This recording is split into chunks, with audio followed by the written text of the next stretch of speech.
నాటుకోడి ఫ్రై నా స్టైల్‌లో ఎలా చేశానో మీకు చూపిస్తాను. ఉత్త వీడియో పెట్టి నోరూరించారే ఏమీ చెప్పకుండా అనుకుంటున్నారా? ఇప్పుడు పెట్టాను. మీరు చూడండి. అసలు ఎంత బావుంటదంటే అంత బావుంటది. ఉప్పు, పసుపు, అల్లం తెల్లగడ్డ పేస్ట్ ఏసి, కొంచెం నాటుకోడి కాబట్టి నీళ్ళు ఎక్కువే పోయాలి. బాగా ఉడకనియాలి. నీళ్ళు మొత్తం ఇమిరిపోయేదాకా, ఆయిల్ పైకి తేలేదాకా. తర్వాత వేరే బాండిల్ పెట్టుకొని ఆయిల్ వేసి సన్నగా తరుక్కున్న ఎర్రగడ్డలేసి అల్లం తెల్లగడ్డ పేస్ట్ కూడా వేసి బాగా రోస్ట్ చేసేయాలి ఎర్రగా. తర్వాత పుదీనా, కొత్తిమీర, పచ్చిమిరపకాయలు 2, టమాటాలు వేసి మసాలా బాగా ఎగనివ్వాలి. ఆ తర్వాత కారం, ధనియాల పొడి, పసుపు పొడి కొంచెం వేసి మనం తయారు చేసుకున్న గరం మసాలా పౌడర్ కూడా వేసాము. ఒకవేళ చేసుకోలేని వాళ్ళు రెడీమేడ్ అయినా వేసుకోవచ్చు.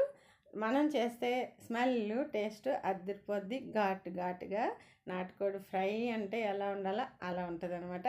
చూసారు కదా, ఆయిల్ మొత్తం కొంచెం పైకి వచ్చేలాగా. నేనైతే ఎక్కువ ఆయిల్ ఏమి వేయను, కానీ ఆ మసాలాల్లో నుంచి ఆయిల్ కొంచెం బాగా వచ్చేదాకా రోస్ట్ చేయాలి. అప్పుడే ముక్క నవలుతుంటే అదిరిపోయే టేస్ట్ ఉంటుంది.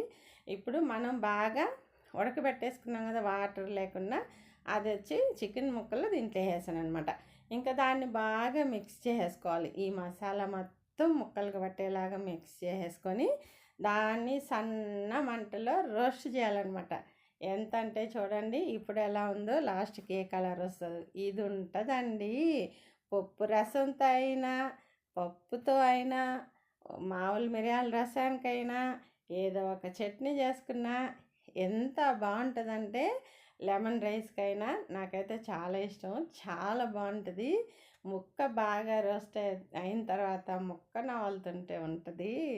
అసలు అంత బాగుంటుంది టేస్ట్. మళ్ళీ చికెన్ ఎప్పుడెప్పుడు తిందామా అనిపిస్తుంది.